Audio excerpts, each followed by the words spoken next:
Hello বন্ধুরা, স্থির তড়িতের live class নিয়ে আবার হাজির হলাম তোমাদের সামনে। তো আমরা এখন যেটা করব, স্থির তড়িৎ সংক্রান্ত কিছু গাণিতিক সমস্যা এগুলো সমাধান করব। মেইনলি যে সমস্যাগুলো পরীক্ষার জন্য গুরুত্বপূর্ণ বা বারে বারে পরীক্ষায় আসে এ ধরনের সমস্যাগুলো, এবং এই সমস্যাগুলো সমাধান করতে গিয়ে সাধারণত কি ধরনের ভুল হয় বা কোন জিনিসটা কম জানা থাকলে এই ভুলগুলো বেশি হতে পারে, এগুলো নিয়ে মেইনলি আমরা আলোচনা করব। তো যেহেতু এগুলো পরীক্ষার জন্য খুব গুরুত্বপূর্ণ, তুমি নিজে ক্লাসটা দেখার পাশাপাশি অবশ্যই বন্ধুদের সাথে ক্লাসটা শেয়ার করতে ভুলবে না। তো আমি একটু দেখি যে অলরেডি কে কে ক্লাসে এসে জয়েন করেছে। তো তারপর আমি প্রবলেমগুলো শুরু করে দিচ্ছি। তো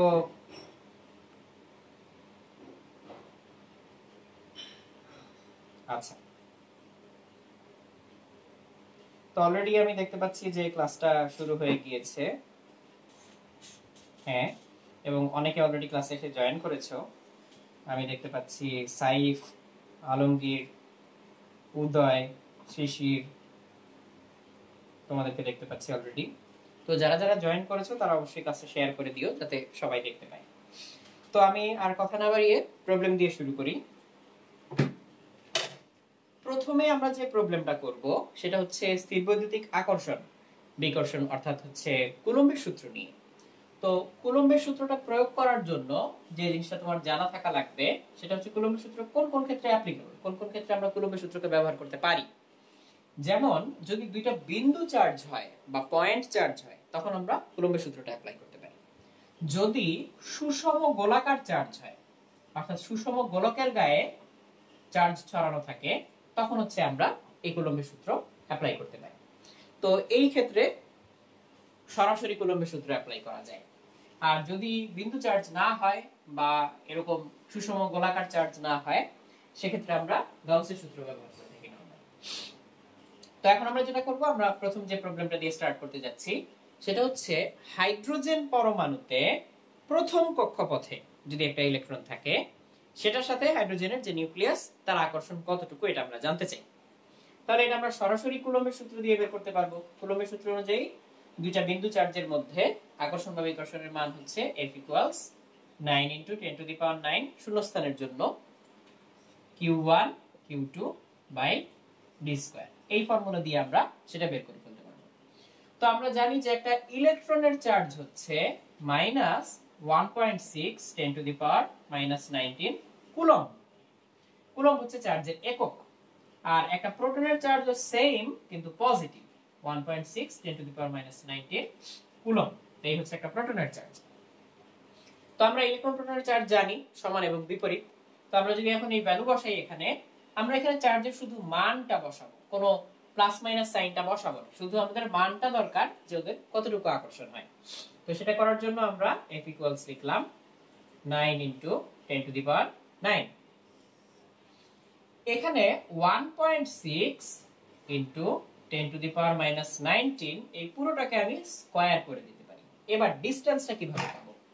তো আমরা জানি যে একটা হাইড্রোজেন পরমাণুর যে প্রথম কক্ষপথ, সেই প্রথম কক্ষপথের যে ব্যাসার্ধ সেটা হচ্ছে 0.53 অ্যাংস্ট্রম। একটা হাইড্রোজেন পরমাণুর প্রথম কক্ষপথের ব্যাসার্ধ 0.53 অ্যাংস্ট্রম। তো 0.53 অ্যাংস্ট্রম যদি আমরা এখানে বসাই, 0.53 1 অ্যাংস্ট্রম হচ্ছে 10⁻⁻10 মিটার। তো এটাকে আবার আমাদের স্কয়ার করে দিতে হবে। তো এটা খুব সহজ একটা প্রবলেম, কিন্তু স্টিল এটা করাচ্ছি এই কারণে যে এখানে না হয় পাওয়ারটা কম, -10 -19 এরকম। তো এরকম বড় বড় পাওয়ারকে যখন স্কয়ার করতে হয় অনেক সময় ক্যালকুলেটরের মেমোরি রেঞ্জের বাইরে চলে যায়। তো এই ধরনের প্রবলেম খুব সহজে আমরা কিভাবে করতে পারি। তো খেয়াল করে দেখো, আমরা এক কাজ করি, আমরা এখানে 9টা নিলাম, শুধু শুধু 9টা নিলাম। আর এখানে 1.6 স্কয়ার এটাকে নিলাম। নিচে হচ্ছে 0.53 স্কয়ার এটাকে নিলাম। এইবার 10 এর পাওয়ার গুলো আমরা আলাদা করে হিসাব করব। যেমন 10⁹9 ছিল, তাহলে এখানে 9 দিলাম। এখানে -19 স্কয়ার ছিল, তাহলে দুইবার আমরা 19 বিয়োগ করব। তারপরে নিচে -10, এখানে স্কয়ার ছিল, তাহলে দুইবার আমরা 10 যোগ করব।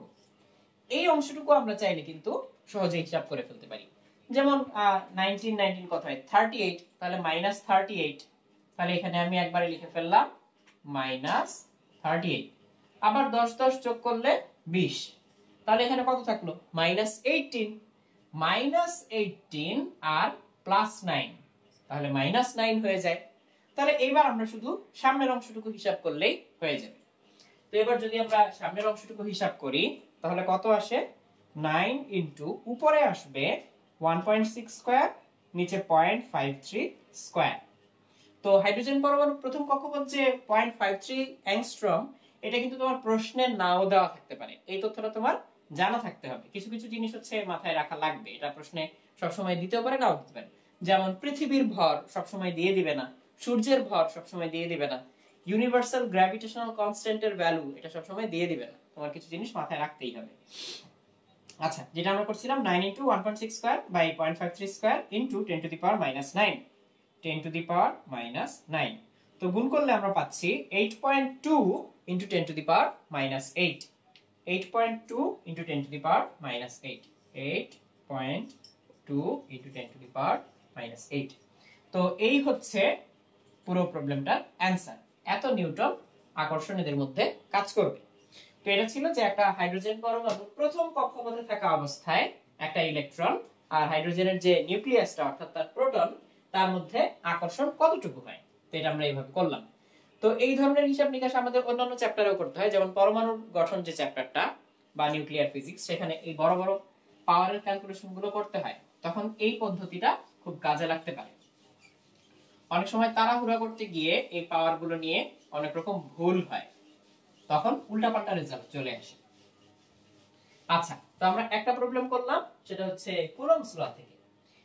এবার আমরা সেকেন্ড প্রবলেমটাতে যাই।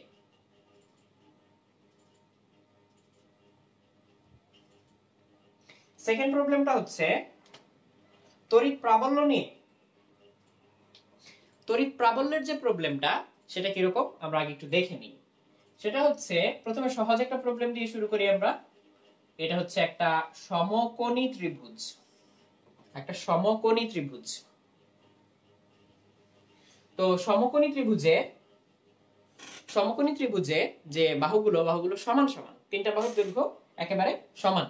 তাহলে তিনটা বাহুর দৈর্ঘ্য যদি সমান হয়, আমরা ধরে নিই যে প্রত্যেকটা বাহু আমি দিলাম 1 মিটার করে, 1 মিটার 1 মিটার 1 মিটার। এই শীর্ষে আমি বলে দিলাম একটা চার্জ, সেটা হচ্ছে 1 কুলম্ব। এই শীর্ষে একটা 1 কুলম্ব চার্জ, তো ধরলাম এটা হচ্ছে সেই চার্জটা। আর এই শীর্ষে আরেকটা চার্জ, সেটা হচ্ছে -1 কুলম্ব, তো ধরলাম এটা হচ্ছে আমাদের সেই -1 কুলম্ব চার্জটা। তো এখন আমরা যদি এই অপর শীর্ষে যেটা বাকি, সেখানে একটা 1 কুলম্ব চার্জ রাখি, তাহলে তার উপরে যে লব্ধি বলটা কাজ করবে সেটাই আসলে প্রাবল্যের মান ও দিক বোঝাবে। তো আমাদের প্রশ্ন হচ্ছে এই পয়েন্টে তড়িৎ প্রাবল্য কত। তো যদি প্রাবল্য কত বলে, তখন কিন্তু প্রাবল্যের মানও বের করা লাগবে, দিকও বের করা লাগবে, তাই না? তাহলে প্রাবল্যের মান ও দিক এটা বের করা লাগবে। তো এরপরে আমরা আরেকটা প্রবলেমে যাব, আগে এই প্রবলেমটা সলভ করে নিই প্রাবল্য সংক্রান্ত। তো আমরা জানি যে প্রাবল্যের ফর্মুলা E, সেটা হচ্ছে শূন্য স্থানে 9 × 10⁹ Q বাই R স্কয়ার। এই যে ক্যাপিটাল কিউ, এটা হচ্ছে যে চার্জের কারণে তড়িৎ ক্ষেত্রটা সৃষ্টি হচ্ছে সেই চার্জ, আর এই আর হচ্ছে ওই ক্ষেত্র সৃষ্টিকারী চার্জ থেকে দূরত্ব। তাহলে এখন এখানে ক্ষেত্র সৃষ্টিকারী চার্জ হচ্ছে দুইটা, এই লালটা +1 কুলম্ব আর এই সবুজটা -1 কুলম্ব। তাহলে প্রথমে আমরা লালটা নিয়ে কাজ করি। পজিটিভ চার্জ থেকে তড়িৎ ক্ষেত্র বাইরের দিকে তৈরি হয়, তার মানে পজিটিভ চার্জ থেকে বাইরে। তাহলে এই বরাবর এই পয়েন্টে এই ডিরেকশনে একটা তড়িৎ ক্ষেত্র আমরা পাবো, এটার নাম দিলাম E1। তাহলে এই রেখা বরাবর আমরা এদিকে একটা তড়িৎ ক্ষেত্র পাবো E1। তাহলে E1 এর ভ্যালুটা হবে 9 × 10⁹ সেন্ট্রাল চার্জ বা ক্ষেত্র সৃষ্টিকারী আধান ডিভাইডেড বাই দূরত্ব স্কয়ার 1 স্কয়ার। তাহলে শেষমেশ আমরা 9 × 10⁹ পাচ্ছি। দিক কোন দিকে? এই বরাবর। নেগেটিভ চার্জের নিজের দিকে তড়িৎ ক্ষেত্রটা তৈরি হয়, নেগেটিভ চার্জের জন্য তড়িৎ ক্ষেত্রটা তৈরি হবে নিজের দিকে। তাহলে নিজের দিকে যদি তৈরি হয়, তাহলে কি রকম? সেটা হচ্ছে এই বরাবর তৈরি হবে। তাহলে এই বাহু বরাবর এই নেগেটিভ চার্জের নিজের দিকে। তাহলে এইটাকে আমরা নাম দিলাম E2। তাহলে এখানে দূরত্ব যেহেতু সেম এবং চার্জের পরিমাণও যেহেতু সেম, E2 এর ভ্যালুটাও সেম আসবে 9 × 10⁹, কিন্তু দিকটা হবে এদিকে। এইবার এই দুই তড়িৎ প্রাবল্যের যে লব্ধি সেটা কোন দিকে কাজ করবে দেখি। সামান্তরিক সূত্র অনুযায়ী সামান্তরিকের যে কর্ণটা এটাই হবে লব্ধি। তো লব্ধি নির্ণয়ের জন্য এই মাঝের অ্যাঙ্গেলটা আমাদের জানা দরকার। একটা সমকোণী ত্রিভুজের প্রত্যেকটা কোণ কত ডিগ্রি? 60 ডিগ্রি করে। তাহলে এই বাইরের কোণটা কত হবে সহজেই বোঝা যাচ্ছে, 120 ডিগ্রি হবে। তাহলে এটা হবে 120 ডিগ্রি। তাহলে এবার এই যে মাঝখানে কর্ণটা এটাই তো লব্ধি, তাহলে এটার মান এবং দিক আমরা বের করে ফেলতে পারি। তাহলে এটার মান এবং দিক বের করার জন্য আমরা কি করব? আমরা হচ্ছে √E1 square plus E2 square plus twice E1 E2 cos 120 এই ফর্মুলাটা ইউজ করব। তাহলে এবার আমি একটা ক্যালকুলেটরের সাহায্যে এই প্রবলেমটা সলভ করে ফেলি। √9 square plus 9 square plus 2 × 9 × 9 into cos 120, তাহলে চলে আসে 9। তাহলে এটা এক্স্যাক্টলি 9 আসে। তাহলে এই ভ্যালুটা হচ্ছে 9। তো এই হচ্ছে মান। তাহলে আমরা দেখতে পাচ্ছি যে এই দুইটার মান সমান হওয়ায় এবং তারা 120 ডিগ্রিতে কাজ করায় লব্ধির মানটাও 9 আসছে, 9 × 10⁹। তো এটা আসলে আমরা আগে থেকে এমনিও বুঝতে পারতাম, সেটা হচ্ছে ভেক্টরের চ্যাপ্টারে আমরা একটা ম্যাথ করেছিলাম যে দুইটা ভেক্টরের মান যদি সমান হয়, তারা যদি 120 ডিগ্রিতে কাজ করে, তখন লব্ধির মানটা সেম আসে, যে কোনো একটা ভেক্টরের সমান আসে। এই তো এখন অ্যাঙ্গেলটা কিভাবে বের করব? অ্যাঙ্গেলটা বের করার জন্য যে কোনো একটা ভেক্টরের সাথে আমরা অ্যাঙ্গেল বের করতে পারি। ধরা যাক এই অ্যাঙ্গেলটা আমরা বের করতে চাই থিটা।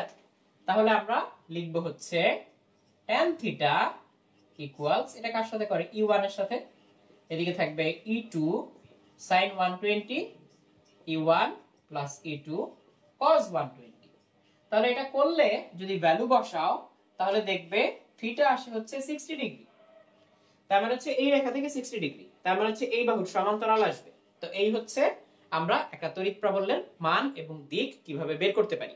কিভাবে করলাম? প্রথমে একটার জন্য মান বের করলাম, দ্বিতীয়টার জন্য মান বের করলাম, মাঝখানের অ্যাঙ্গেলটা থেকে ভেক্টর লব্ধি করে দিলাম, তারপর হচ্ছে টোটাল তড়িৎ প্রাবল্যের মানটা চলে আসলো। সো এই সেম আইডিয়া কাজে লাগিয়ে এখন আমরা ডিফারেন্ট আরেকটা প্রবলেম করব। সেটা হচ্ছে একটা ষড়ভুজ দিয়ে, এটা সরিয়ে দিচ্ছি, এটা সরিয়ে দিচ্ছি। এবার আমরা একটা ষড়ভুজ নিয়ে একটা প্রবলেম সলভ করব।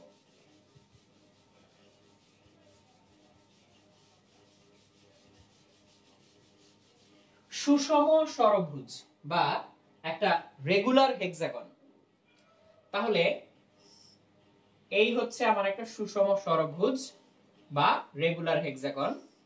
তো সুষম ষড়ভুজ মানে হচ্ছে প্রত্যেকটা বাহুর দৈর্ঘ্য সমান।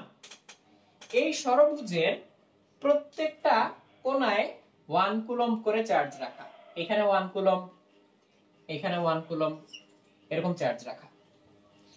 তারপর এই যে ষড়ভুজের যে কেন্দ্রটা, তার মানে ষড়ভুজের কর্ণগুলো যদি আমি যোগ করি, যে বিন্দুতে এসে মিলবে সেটাই হচ্ছে ষড়ভুজের কেন্দ্র। এই হচ্ছে কেন্দ্র আমাদের।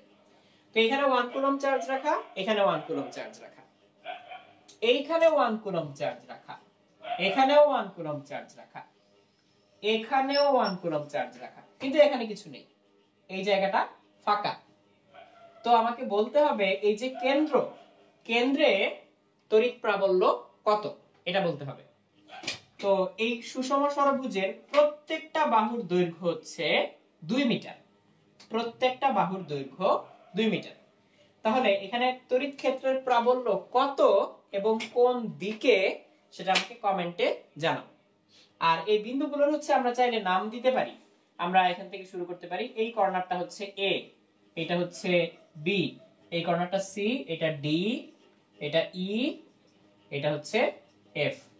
তাহলে এই যে এই কর্নারটা হচ্ছে সি আর কি। তো আমি এখানে লিখলাম না, আলাদা করে বুঝিয়ে যাচ্ছে A B C D E F. আর কেন্দ্রটা হচ্ছে ও। তো তো তোমাকে কমেন্টে বলতে হবে যে কেন্দ্রে তড়িৎ প্রাবল্য কত এবং সেটা কোন দিকে। তো প্রথমে মনে হতে পারে যে এটা হয়তো অনেক কঠিন, কারণ অনেকগুলো চার্জ, সবগুলোর জন্য আমি হিসাব করব, আবার ভেক্টর লব্ধি করব, এরকম ব্যাপার স্যাপার। তো আসলে মোটেও কঠিন না, জিনিসটা আসলে খুব সোজা। তো তাও আমি একটু দেখি কমেন্টে কেউ অ্যান্সার দিয়েছো কিনা।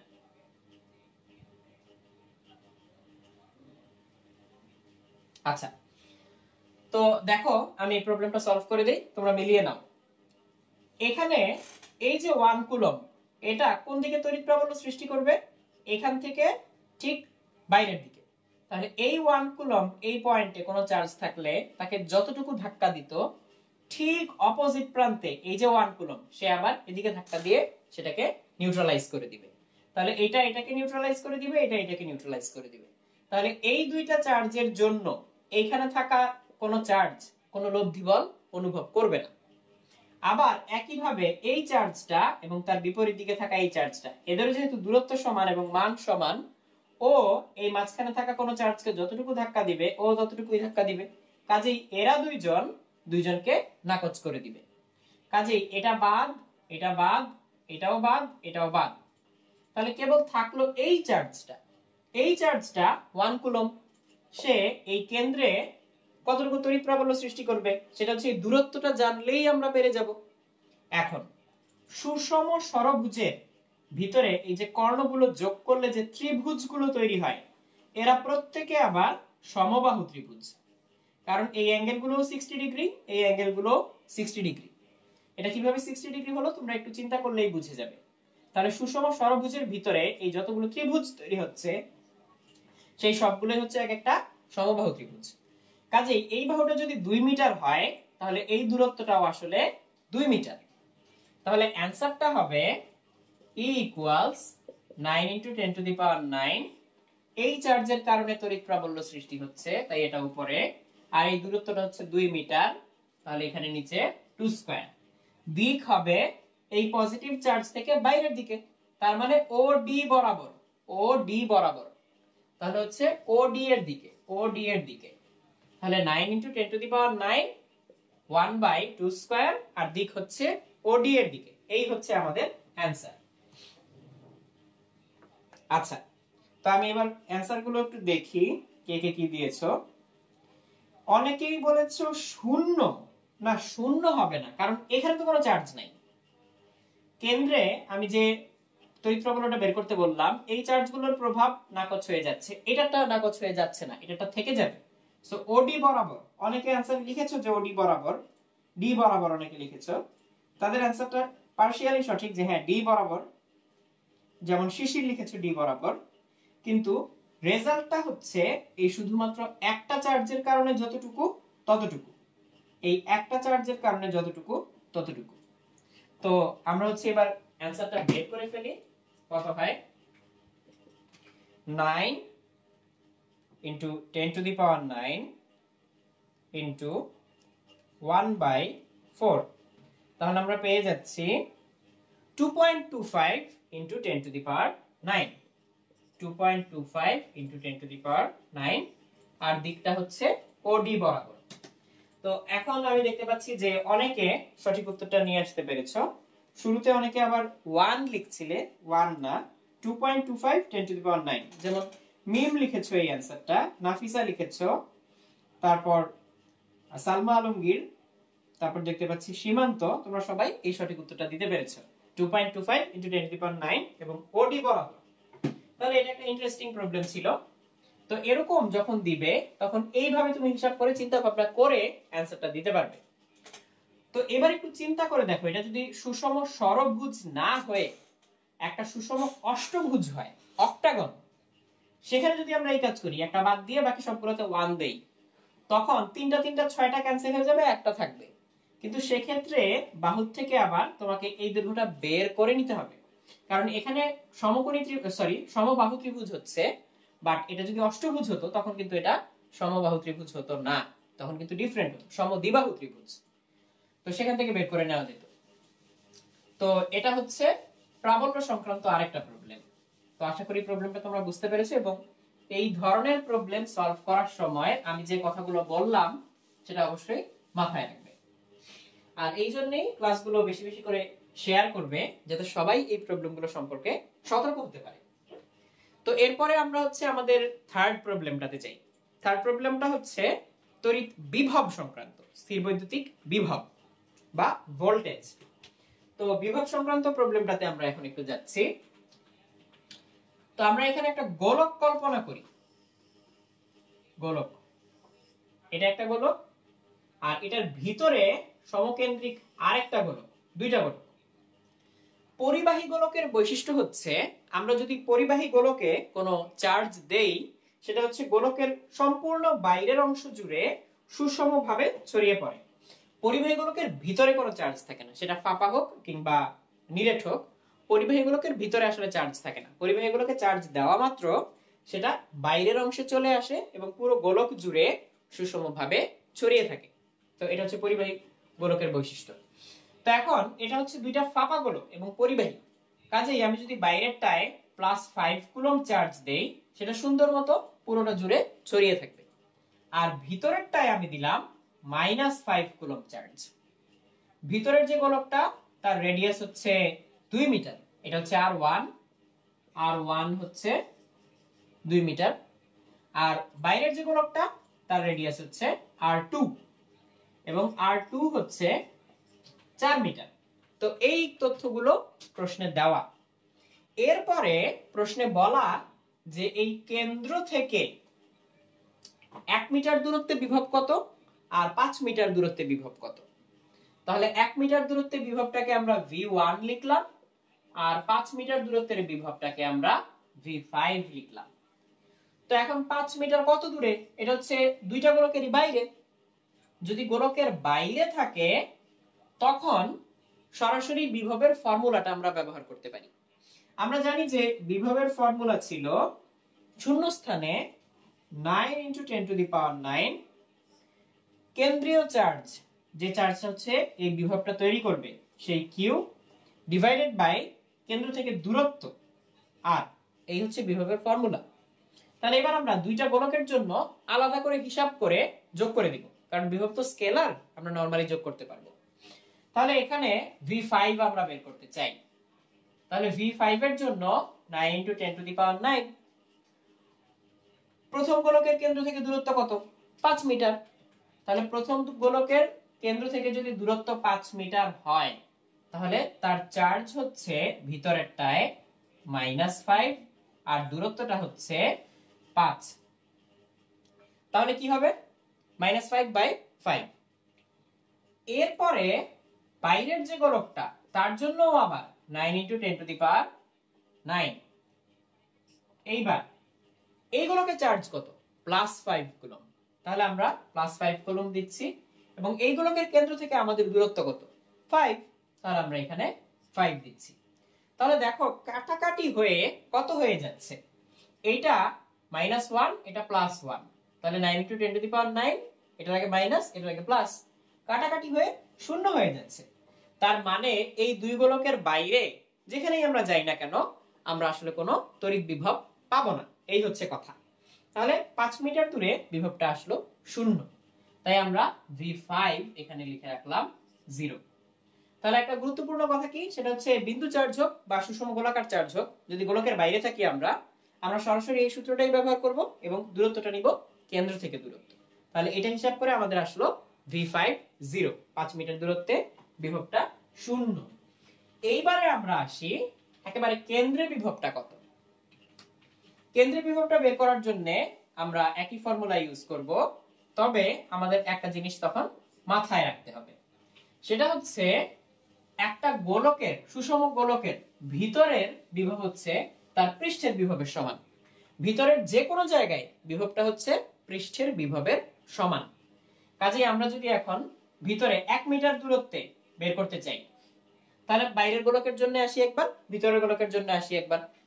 বাইরের গোলকের জন্য 9 × 10⁹, বাইরের গোলকের চার্জ 5 কুলম্ব। কিন্তু আমরা এখন গোলকের কোথায়? ভিতরে। ভিতরে থাকলে আমরা দূরত্ব কোনটা বসাবো? পৃষ্ঠেরটা, অর্থাৎ রেডিয়াস। তাহলে বাইরের গোলকের রেডিয়াস হচ্ছে 4, আমাকে 4 বসাতে হবে এখানে। এইবার আসি ভিতরের গোলকে, 9 × 9। ভিতরের গোলকের চার্জ কত? -5। তাহলে আমরা এখানে -5 লিখলাম। তাহলে -5 লেখার পর এখন কি করতে হবে? এখন হচ্ছে দূরত্ব বসাবো। তো আমরা 1 মিটার দূরত্বে যদি থাকি কেন্দ্র থেকে, তাহলে আমরা ভিতরের গোলকেরও কিন্তু ভিতরের গোলকের রেডিয়াস ছিল 2 মিটার। তাহলে ভিতরে চলে গেলে পৃষ্ঠের দূরত্ব বসাতে হয়। তাহলে এখানে আমরা বসাবো 2 মিটার। তাহলে এখানে আমরা 9 × 10⁹ টা কমন নিতে পারি, 5/4 - 5/2। তাহলে এই ক্যালকুলেশনটা আমরা করে ফেলি। তাহলে 5/4 - 5/2 চলে আসে -1.25। এটাকে আমরা 9 × 10⁹ দিয়ে মাল্টিপ্লাই করলাম, পেয়ে যাব -1.125 × 10⁻10 -1.125 × 10⁻10। এই হচ্ছে আমাদের অ্যানসার। তাহলে এই হলো আমাদের অ্যানসার, আমরা আমাদের অ্যানসারটা পেয়ে গেলাম। তো আশা করি তোমরা বুঝতে পেরেছো যে এই ধরনের প্রবলেমগুলো কিভাবে সলভ করতে হয়। একটা পরিবাহী গোলকের যতক্ষণ পর্যন্ত আমরা বাইরে থাকব, বিভব বের করার জন্য আমরা ওই টোটাল দূরত্বটাই, কেন্দ্র থেকে টোটাল দূরত্বটা ব্যবহার করতে পারবো। কিন্তু যখনই আমরা ভিতরে চলে যাব, তখন হচ্ছে পৃষ্ঠের দূরত্বটা অর্থাৎ রেডিয়াস ইউজ করতে হবে আমাদেরকে। রেডিয়াস ইউজ করে আমরা যে অ্যানসারটা পাই সেটাই আমরা এখানে লিখে দিব। তো -1.125 10⁻10 এই হচ্ছে আমাদের বিভবের ভ্যালু। তো অলরেডি আমরা দেখতে পাচ্ছি যে অনেকেই অ্যানসারটা দিতে পেরেছো। তো একটা ছিল V50 আর V1 হচ্ছে -1.125 × 10⁻10। এটা আমি এখানে লিখে দেই, -1.125 10⁻10। এই হচ্ছে বিভবের ফর্মুলা। তো আমরা এই প্রবলেমটাও শেষ করে ফেললাম। তো এখানে সতর্ক থাকার বিষয় ছিল যে গোলকের ভিতরে এবং বাইরে আমরা কিভাবে বিভব নির্ণয় করব।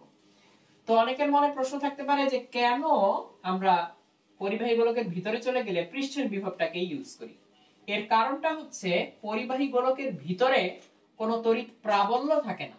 বিভব তো হচ্ছে কাজের হিসাব, যে অসীম দূরত্ব থেকে একটা 1 ইউনিট পজিটিভ চার্জকে ওই বিন্দু পর্যন্ত আনতে যে পরিমাণ কাজ হয় সেটাই হচ্ছে বিভবের মান। তো এখন এই জন্য যখন আমরা অসীম থেকে চার্জটাকে আনা শুরু করব, পৃষ্ঠ পর্যন্ত আনতে আমাকে কাজ করতে হবে, কারণ বাইরে হচ্ছে তড়িৎ প্রাবল্য থাকে। কিন্তু যখনই আমি গোলকের ভিতরে ঢুকে যাচ্ছি, গোলকের ভিতরে আর কোনো তড়িৎ প্রাবল্য নেই। যেহেতু গোলকের ভিতরে তড়িৎ প্রাবল্য নেই, তাই বল প্রয়োগ করবে না, তাই আমাকে কোনো কাজ করতে হবে না। চার্জটা সমবেগে এমনি এমনি যেতে পারবে। কাজে ভিতরে যেখানেই যাই না কেন আমাকে আর এক্সট্রা কোনো কাজ করতে হচ্ছে না। তাহলে কাজ যেহেতু করতে হচ্ছে পৃষ্ঠ পর্যন্ত, তাই বিভবের হিসাবটাও হবে পৃষ্ঠ পর্যন্ত, অর্থাৎ দূরত্বটা তখন নিতে হবে কেন্দ্র থেকে পৃষ্ঠ, রেডিয়াস। এই হচ্ছে ব্যাপার।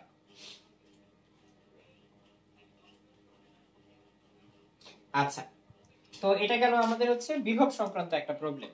তো এইবার আমরা বিভব সংক্রান্ত আরো একটা প্রবলেম সলভ করব। সেটা হচ্ছে এরকম একটা প্রবলেম। আমরা শূন্য স্থানে 3টা বিন্দু নিলাম। ধরা যাক এটা একটা বিন্দু, বা এটা পরে দেই, এটা একটা বিন্দু, এটা হচ্ছে এ, এটা একটা বিন্দু বি, এটা একটা বিন্দু সি। তো এই 3টা বিন্দুতে আগে থেকে কিছু ছিল না, একেবারে ফাঁকা, শূন্য। তো আমরা এখন অসীম দূরত্ব থেকে একটা একটা করে চার্জ এনে এই বিন্দুগুলোতে রাখবো। প্রথমে আমরা এ বিন্দুতে একটা চার্জ নিয়ে আসলাম, এই চার্জটা হচ্ছে 3 কুলম্ব। তারপরে আমরা অসীম থেকে বি বিন্দুতে একটা চার্জ নিয়ে আসলাম, সেটা হচ্ছে 4 কুলম্ব। আমি একটু চার্টটা বড় করে লিখি। এরপরে সি বিন্দুতে আরেকটা চার্জ নিয়ে আসলাম, এই চার্জটা মনে করো 5 কুলম্ব। তো আগে থেকে কোনো কিছু ছিল না, আমরা একে একে এই চার্জগুলোকে 3 4 5 এই চার্জগুলোকে এই বিন্দুতে নিয়ে আসলাম, এবং এদের মাঝখানে দূরত্ব হচ্ছে 2 মিটার করে, 2 মিটার 2 মিটার এরকম। এ থেকে বি এর দূরত্ব 2 মিটার, বি থেকে সি এর দূরত্ব 2 মিটার। তাহলে এরকম 2 মিটার 2 মিটার করে দূরত্ব। তো এই হচ্ছে কথা। তো এখন তোমাকে হিসাব করতে হবে, এই যে তুমি কাজটা করলে, এ তে 3 কুলম্ব নিয়ে আসলে, 2 মিটার দূরে বি তে 4 কুলম্ব নিয়ে আসলে, একই সরল রেখা বরাবর সি বিন্দুতে 5 কুলম্ব নিয়ে আসলে তোমাকে টোটাল কতটুকু কাজ করতে হবে, এই হচ্ছে প্রশ্ন। টোটাল কতটুকু কাজ করতে হবে। তো বিভব দিয়েই আমরা আসলে কাজের হিসাব করতে পারি। কাজ যদি হয় ডাব্লিউ, ডাব্লিউ হচ্ছে ভি কিউ।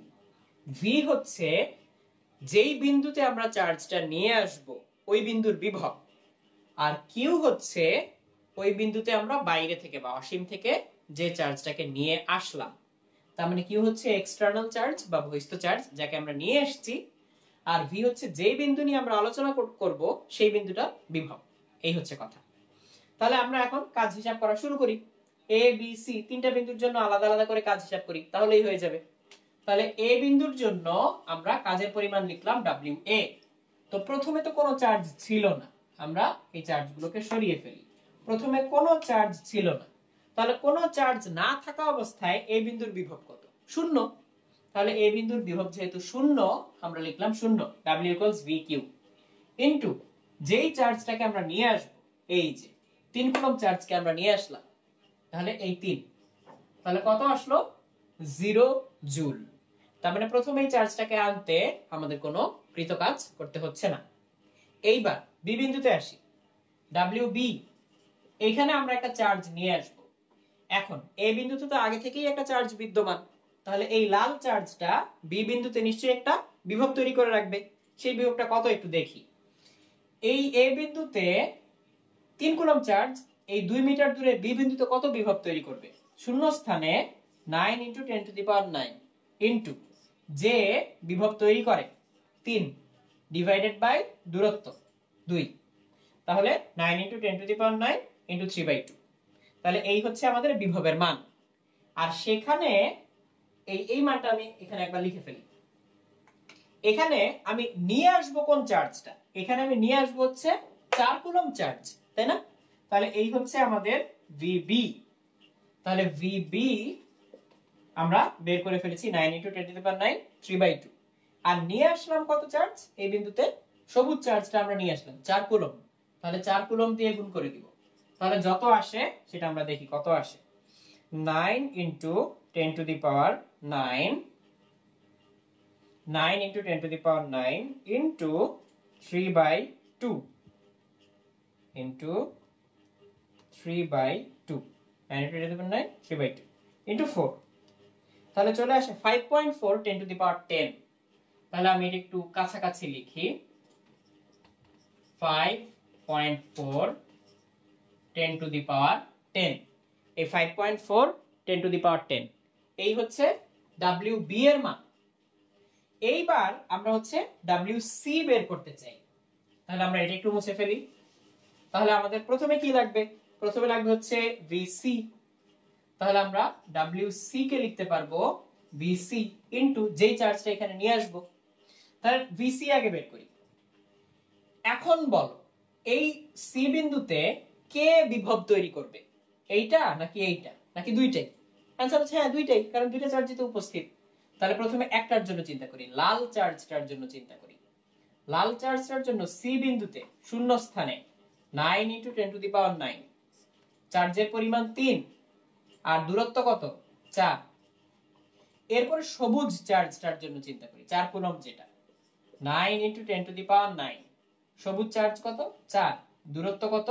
2। তাহলে ভিসি টা কত আমি একটু লিখে ফেলি। ভিসি হচ্ছে 9 × 10⁹, এটা আমরা কমন নিলাম। এবার 3/4 প্লাস 4/2 করলে আসে 2.475 × 10⁻10। তাহলে এতটুকু হচ্ছে এই সি বিন্দুর বিভব। কার জন্য? এই লাল সবুজের জন্য। আর সি বিন্দুতে আমরা নিয়ে আসবো কাকে? নীল রঙের চার্জটাকে, 5 কুলম্ব। তাহলে 5 দিয়ে মাল্টিপ্লাই করব। তাহলে আমরা এখানে 5 দিয়ে মাল্টিপ্লাই করে দিয়ে 1.2375 10⁻11 1.2375 10⁻11। তো এই সবগুলো যোগ করলে যেটা আসে সেটাই হচ্ছে আমাদের টোটাল কাজের মান। তাহলে W = WA WB WC, এই হচ্ছে টোটাল রেজাল্ট। তাহলে যোগ করলে আসে টোটাল এই দুটো যোগ করি তাহলেই হয়ে যাবে, কারণ একটা তো 0।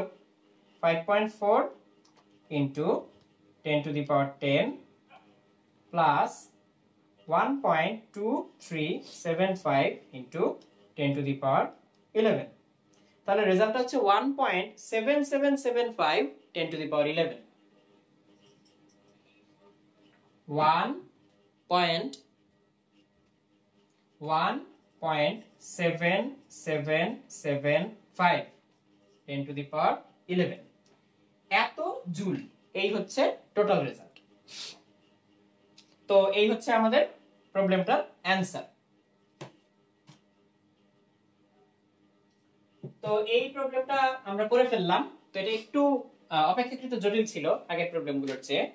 তো এখানে যেটা করতে হয় সেটা হচ্ছে যে আমরা আলাদা আলাদা করে প্রত্যেকটা পয়েন্টের জন্য কাজ হিসাব করে দেখলাম যে টোটাল কতটুকু কাজ করতে হচ্ছে, তারপর সেগুলো যোগ করে দিয়ে আমরা বের করে ফেললাম যে মোট কাজের পরিমাণ কত। এই হচ্ছে টোটাল কাজের পরিমাণ। তো অনেকে নিশ্চয়ই এটা অলরেডি সলভ করে ফেলেছো এবং অ্যানসারটা লিখে ফেলেছো কমেন্টে। হ্যাঁ, আমি দেখতে পাচ্ছি যে মিম, শিশির, তোমরা সবাই দেখতে পাচ্ছ। তার মধ্যে নাফিসা জিজ্ঞেস করেছিলেন যে 4.2 কিভাবে 4/2 কিভাবে ছিল, কারণ এই 4 কলম থেকে এই সি এর দূরত্ব মাত্র 2 মিটার, এইজন্য 4/2। বাকি আরো অনেকেই সঠিক উত্তর দিয়েছে আমি দেখতে পাচ্ছি। তো এই ছিল হচ্ছে বিভব সংক্রান্ত একটা প্রবলেম। তো আমরা টোকেনগুলো সরিয়ে দিচ্ছি, দিয়ে আমরা পরবর্তী প্রবলেমে চলে যাব এখন। তো আমরা বিভবের সাহায্যে কাজের হিসাব কিভাবে করতে হয় সেটা দেখলাম এবং এই সংক্রান্ত একটা প্রবলেম সলভ করে ফেললাম।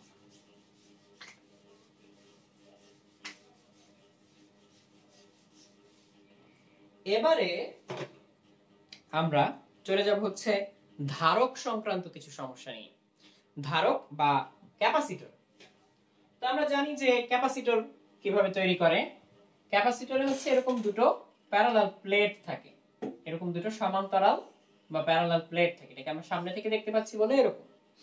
তো আমরা কল্পনা করতে পারি যে এরকম চারকোনা প্লেট। তো সবসময় যে চারকোনা হয় তা না, অন্য আকৃতিরও হতে পারে, বাট এরকম প্যারালাল প্লেট থাকবে। তো এটাকে আমরা সামনে থেকে দেখতে পাচ্ছি, এই জন্য আমরা শুধু এজ গুলো দেখতে পাচ্ছি, এরকম কোনাকুনি দেখতে পাচ্ছি। তো এটা হচ্ছে ক্যাপাসিটর। তো ক্যাপাসিটরের দুই প্লেটের যে ডিসটেন্স সেটাকে আমরা ধরি ডি, আর ক্যাপাসিটরের যে প্লেটগুলোর এরিয়া সেটাকে আমরা ধরি এ, ক্ষেত্রফল এ। তো এখন এই ক্যাপাসিটরের ক্যাপাসিটেন্স কত? ক্যাপাসিটেন্স হচ্ছে ইপসাইলন এ বাই ডি। এই ইপসাইলনটা হচ্ছে দুই প্লেটের মাঝে যে মিডিয়াম, এই মিডিয়ামের আমরা এটাকে বলি পারমিটিভিটি বা ভেদনযোগ্যতা। তো যদি এটা শূন্য স্থানে হয় বা ফাঁকা থাকে বা বাতাস থাকে, তখন আমরা এখানে ইপসাইলন নট বসাতে পারি। তাহলে এখানে ইপসাইলন নট বসবে তখন। আর যদি হচ্ছে কোনো মিডিয়াম থাকে, তখন হচ্ছে আমরা ওই মিডিয়ামের যে পরাবৈদ্যুতিক ধ্রুবক সেটা দিয়ে গুণ করে দিলেই ইপসাইলন পেয়ে যায়। তো ইপসাইলন হচ্ছে epsilon not into K, epsilon not into কে। তো এই হচ্ছে ব্যাপার যে একটা ধারকের ধারকত্ব কত, ইপসাইলন এ বাই ডি। যদি শূন্য স্থানে থাকে ইপসাইলন নট।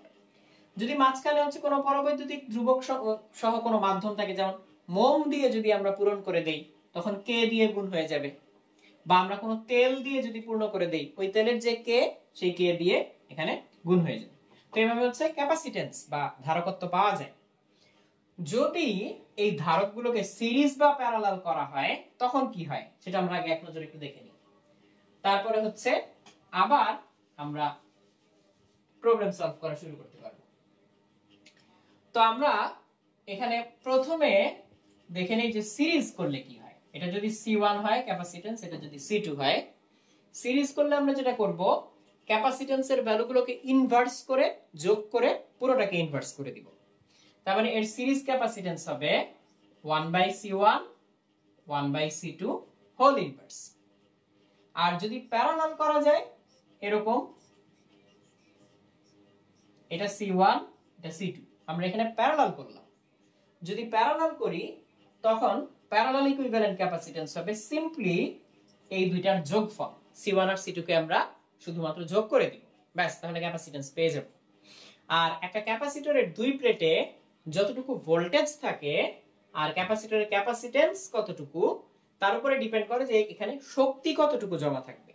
তো শক্তির ফর্মুলা হচ্ছে হাফ CV স্কয়ার। এই হচ্ছে ক্যাপাসিটরে জমাকৃত শক্তির ফর্মুলা। এখন এই হাফ CV স্কয়ারকে আবার আমরা অন্যভাবেও এক্সপ্রেস করে লিখতে পারি, সেটাতে আমরা পরে আসব। তো আপাতত এই কটা জিনিস জানলাম। তো এখন আসি ক্যাপাসিটরের কনস্ট্রাকশনে। তো এখন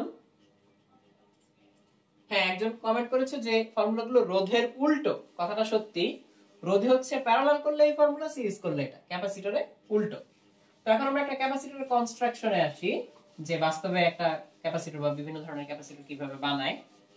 যেমন সবচেয়ে কমন যে আমরা ক্যাপাসিটর গুলো দেখতে পাই বিভিন্ন সার্কিটে, ড্রামের মতো আকৃতির, সেখানে হচ্ছে এরকম লম্বা এরকম পাতলা ফিল্ম থাকে মেটালের, একটার পিছনে আরেকটা, মাঝখানে ইনসুলেটর দেওয়া থাকে, তারপর হচ্ছে ইলেকট্রোলাইট দেওয়া থাকে, তারপর এখান থেকে একটা পা বের করে, এখান থেকে একটা পা বের করে করে জিনিসটাকে রোল করে, এরকম রোল করে। যখন এরকম রোল তৈরি করে তখন হচ্ছে একটা প্যাকেজিং এর ভিতরে আটকে দেয়, নিচ থেকে দুইটা পা বের হয়ে থাকে, তো এরকম দেখা যায়। তো এরকম একটা ক্যাপাসিটর হচ্ছে এখন আমার হাতে, এই যে এটা, এই যে এরকম একটা ক্যাপাসিটর, একটা ড্রামের মতো, নিচে দুটো পা দেখা যাচ্ছে। তো এই দুটো পায়ের মধ্যে আবার একটা পা বড়, একটা পা একটু ছোট। তো যেগুলো ইলেকট্রোলাইটিক ক্যাপাসিটর অর্থাৎ পোলারিটি থাকে, প্লাস মাইনাস থাকে, সেগুলো তো হচ্ছে একটা পা বড় একটা পা ছোট থাকে। তো যদি ইলেকট্রোলাইটিক ক্যাপাসিটর না হয় তখন হচ্ছে কোনো প্লাস মাইনাস নেই, যে কোনো ভাবে সার্কিটে লাগানো যায়। বাট যদি ইলেকট্রোলাইটিক ক্যাপাসিটর হয়, পজিটিভ নেগেটিভ মেইনটেইন করেই লাগাতে হবে। তোমরা এরকম ক্যাপাসিটর অলরেডি অনেকে দেখে থাকবে যে ফ্যানের পিছনে যে একটা ঢাকনা থাকে, তিন কোণা ঢাকনাটা, তার ভিতরে হচ্ছে একটা ড্রামের মতো ক্যাপাসিটর থাকে, বেশ বড় সড়ো। তো ক্যাপাসিটর নষ্ট হয়ে গেলে তখন ফ্যান ঘুরে না, তখন ক্যাপাসিটরটা চেঞ্জ করে দিলে আবার ফ্যান ঘুরতে থাকে। আবার ফ্যানের কয়েল নষ্ট হয়ে গেলেও ফ্যান ঘুরে না, তখন আবার কয়েল ঠিক করতে হয়। তো এই হচ্ছে ব্যাপার। তো এবারে আমরা আসি হচ্ছে ক্যাপাসিটর সংক্রান্ত কতগুলো প্রবলেম নিয়ে। যেমন আমরা যদি এরকম করি, আমরা একটা ক্যাপাসিটর নিলাম যার প্লেটের এরিয়া হচ্ছে a, প্লেটের এরিয়া হচ্ছে a, আর এই দুই প্লেটের মাঝখানের দূরত্ব হচ্ছে d। এই মাঝখানে একটা সেপারেশন কল্পনা করি, তার এক পাশে তড়িৎ মাধ্যমাঙ্ক হচ্ছে K1, K1 তড়িৎ মাধ্যমাঙ্কের একটা ম্যাটেরিয়াল দিয়ে আমরা এই অর্ধেকটা ফিল করে ফেললাম, ঠিক অর্ধেক, আর বাকি অর্ধেক ফিল করলাম হচ্ছে K2 দিয়ে। তাহলে এই ক্যাপাসিটরটার ক্যাপাসিটেন্স বা ধারকত্ব কত হবে এটা আমরা জানতে চাই। তাহলে এটা কিভাবে আমরা বের করব দেখি। তো এই ধরনের প্রবলেমগুলো ক্রিটিক্যাল প্রবলেম, এগুলো অনেক সময় পরীক্ষায় চলে আসে। তো এই জন্য আমি সবাইকে রিকোয়েস্ট করব, যারা যারা ক্লাসটা এখন দেখছো, যে বন্ধুদের সাথে ক্লাসটা শেয়ার করে দাও, তাহলে সবাই হচ্ছে এই প্রবলেমগুলো সম্পর্কে জেনে যাবে। এবারে আমরা আসি যে এখানে ক্যাপাসিটেন্স কত হবে। তো ক্যাপাসিটেন্স বের করার জন্য আমরা যেটা করব, এটাকে দুইটা ক্যাপাসিটর হিসেবে কল্পনা করব, অর্ধেক অর্ধেক। তো প্রথমটাকে কল্পনা করব এভাবে, দূরত্বটা ধরবো d/2, পরেরটাও যেহেতু অর্ধেক দূরত্ব, d/2 ধরবো। এখানে ধরবো K1, এখানে ধরবো K2, আর এরিয়া তো সেম থাকবে a। তাহলে দুইটা ক্যাপাসিটর হয়ে গেল। তাহলে দুইটা ক্যাপাসিটর হয়ে গেলে C1 এটাকে আমরা কি লিখতে পারবো? আমরা এটা লিখতে পারবো epsilon not K1 divided by d/2। পরেরটার জন্য C2 epsilon not K2 divided by d/2। তাহলে C1 C2 পেয়ে গেলাম। এখন পর পর থাকলে এই দুটো ক্যাপাসিটরকে আমরা আসলে কি কনসিডার করতে পারি, সিরিজ নাকি প্যারালাল? সিরিজ কনসিডার করতে পারি। তাহলে অ্যানসারটা হচ্ছে যে এই দুইটার মান বের করার পরে আমরা C1 আর C2 কে ইনভার্স করে যোগ করে ইনভার্স করে দিব, তাহলেই আমাদের টোটাল ক্যাপাসিটেন্স কত সেটা পেয়ে যাব। তাহলে এই হচ্ছে টোটাল ক্যাপাসিটেন্স। তো এই হচ্ছে আমাদের ক্যাপাসিটেন্স বের করার একটা ফর্মুলা। তো মাঝখানেও কেটে উপরে নিচে আলাদা দিয়ে দিতে পারে তড়িৎ মাধ্যমাঙ্ক, তখন হচ্ছে সেটা প্যারালাল হবে। তো এবার আমরা কিছু নিউমেরিক এক্সাম্পলে যাই, আমরা কিছু সংখ্যা দিয়ে উদাহরণ দিই। যেমন আমি একটা সার্কিট আঁকি, এই সার্কিটে আমরা দেখব চার্জ কতটুকু, ক্যাপাসিট্যান্স কতটুকু, এনার্জি কতটুকু জমা থাকে, এরকম। এই তো এই সার্কিটটা আমরা এখন সলভ করতে চাই। তো আমাদের এখানে 5 ভোল্ট দেওয়া, এটা গ্রাউন্ড মানে 0 ভোল্ট, এটা 40 মাইক্রোফ্যারাড। মাইক্রোফ্যারাড হচ্ছে, ফ্যারাড হচ্ছে আসলে ক্যাপাসিট্যান্সের ইউনিট, আমরা মাইক্রোফ্যারাড নিলাম এখানে, 10 মাইক্রোফ্যারাড, আর নিচেরটা হচ্ছে 2 মাইক্রোফ্যারাড। এই হচ্ছে ব্যাপার। তাহলে এবার আমরা কি করতে পারি, তো আমরা জানতে চাই যে এখানে টোটাল কত চার্জ জমা থাকবে এবং কত এনার্জি জমা থাকবে। এটা প্রত্যেকটা ক্যাপাসিটরের চার্জ বের করতে চাই, আর প্রত্যেকটার জন্য আমরা মানে সব মিলে টোটাল আমরা এনার্জি বের করতে চাই। তো আমরা যদি এনার্জি বের করতে চাই সেটা খুব সহজ, সেটা হচ্ছে আগে তুল্য ধারকত্ব বের করব। এই 40 আর 10 হচ্ছে সিরিজ, তাহলে আমরা 1/40 প্লাস 1/10 এটা করব, করে অ্যানসারটাকে ইনভার্স করে দিব, করলে আসে 8। তাহলে এই দুইটার বদলে আমরা লিখতে পারি 8 মাইক্রোফ্যারাড, আর নিচে তো 2, তাহলে এই 2 এর সাথে প্যারালাল। এই হয়ে গেল আরেকটা সিম্পলিফাইড সার্কিট। এখন এই 8 আর 2 এটা তো হচ্ছে কেমন, প্যারালাল, তাহলে প্যারালাল করলে কত আসবে, যোগ করলে 10 মাইক্রোফ্যারাড। সো অ্যানসারটা হচ্ছে 10 মাইক্রোফ্যারাড। এইবার আরেকটা ফর্মুলা হচ্ছে Q ইকুয়ালস CV। তাহলে এখান থেকে এখানে কতটুকু চার্জ সেটা আমরা হিসাব করে ফেলতে পারি। তাহলে আমাদের ভোল্টেজ ছিল 5, ক্যাপাসিট্যান্স হচ্ছে 10 মাইক্রোফ্যারাড, তাহলে টোটাল এখানে জমাকৃত চার্জের পরিমাণ হচ্ছে 10 × 5 50 মাইক্রোফ্যারাড। তাহলে এই হচ্ছে আমাদের 50 মাইক্রোফ্যারাড। তো এই 50 মাইক্রোফ্যারাড এখানে আসলে উপরে নিচে ভাগ হয়ে যাবে। তো যাই হোক, আমরা টোটাল চার্জের পরিমাণ বের করে ফেললাম 50 মাইক্রোফ্যারাড। এখন যদি কেউ জিজ্ঞেস করে এনার্জি কতটুকু, সেটা আমরা হাফ CV স্কয়ার দিয়ে বের করে ফেলতে পারি। C হচ্ছে 10 মাইক্রোফ্যারাড, V হচ্ছে 5, তো আমরা স্কয়ার করে দিলাম, তাহলে আসবে হাফ ইনটু 10 ইনটু 5 স্কয়ার, তাহলে চলে আসলো 125 মাইক্রো জুল। তাহলে আমরা এই অ্যানসারটা এখানে লিখি, উপরে এটা মুছে দিয়ে, E ইকুয়ালস 125 মাইক্রোজুল। তো এই হচ্ছে একটা ক্যাপাসিটরে ভোল্টেজ দেওয়া থাকলে, একটা ক্যাপাসিটিভ নেটওয়ার্কে ভোল্টেজ দেওয়া থাকলে টোটাল তুল্য ক্যাপাসিট্যান্স কিভাবে বের করতে হয়, প্লাস আমরা টোটাল জমাকৃত চার্জের পরিমাণ কিভাবে বের করতে পারি, তার উপরে আবার আমরা বের করতে পারি যে কতটুকু এনার্জি জমা। এটা এইভাবে হচ্ছে কাজটা করা যায়। তো আশা করি এই এক্সাম্পলটা বুঝতে পেরেছো।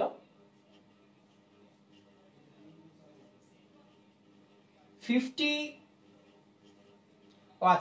মাইক্রোফ্যারাড না, 50 মাইক্রোকুলম। এই 10 মাইক্রোফ্যারাড হচ্ছে ক্যাপাসিট্যান্স, ভোল্টেজ দিয়ে গুণ করলে 50 মাইক্রোকুলম। 50 মাইক্রোকুলম হচ্ছে চার্জ জমা থাকে এখানে, আর এনার্জি হচ্ছে 125 মাইক্রোজুল।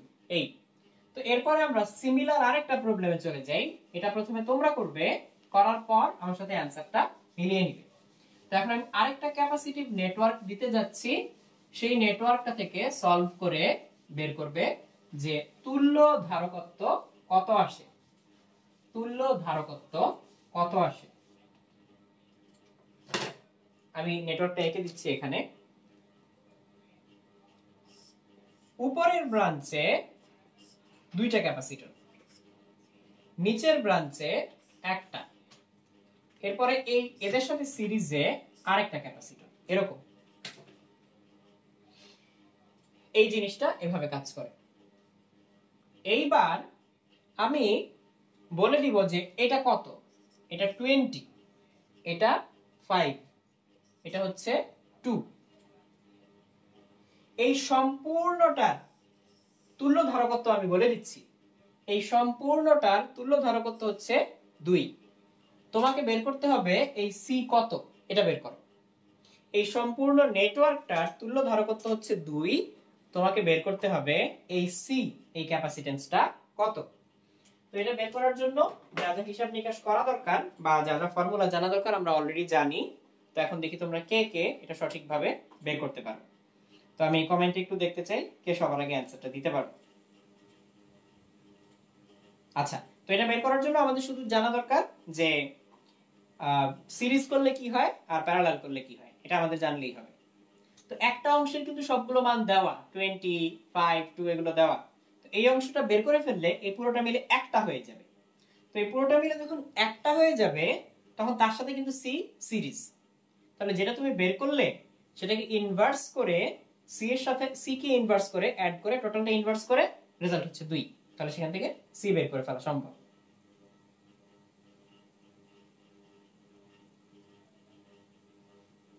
আচ্ছা, অনেকে অলরেডি অ্যানসার দেওয়া শুরু করেছো। যেমন মিম অ্যানসার দিয়েছো 6, অ্যানসারটা ভুল। তারপর তন্নি অ্যানসার দিয়েছো 3, তোমার অ্যানসারটা কারেক্ট।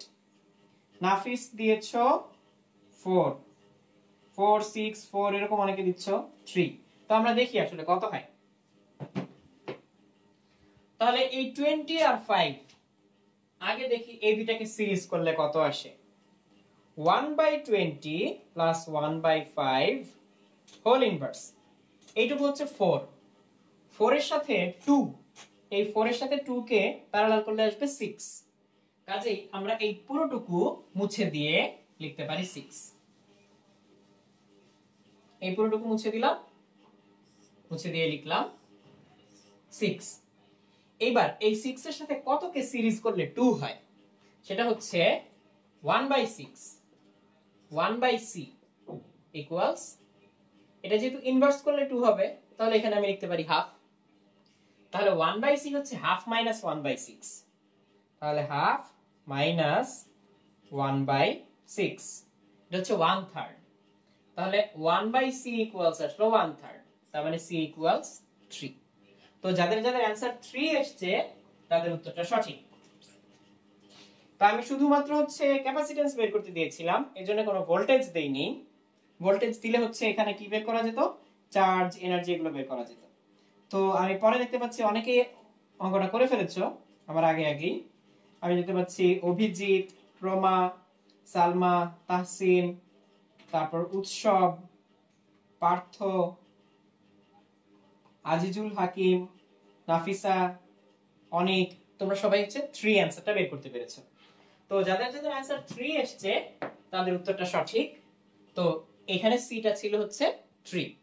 তো এই হচ্ছে আমাদের ক্যাপাসিটিভ নেটওয়ার্ক নিয়ে আরেকটা প্রবলেম ছিল। তো সবার শেষে আমরা যে অ্যানসারটা দেখতে পাচ্ছি যে এটার তুল্য ধারকত্ব হচ্ছে 2, তো আমি এখানে মানটা লিখে ফেলি 3।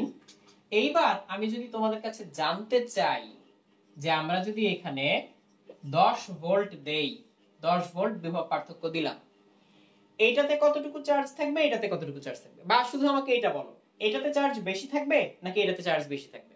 এই দুটো সিরিজে আমরা 10 ভোল্ট দিলাম, কার চার্জ বেশি থাকবে এটা আমাকে বলতে হবে। তো এই অ্যানসারটা আমি দেখি কে ঝটপট দিতে পারে। জাস্ট বলতে হবে যে 6 এ বেশি থাকবে নাকি 3 এ বেশি থাকবে, তাহলেই হবে।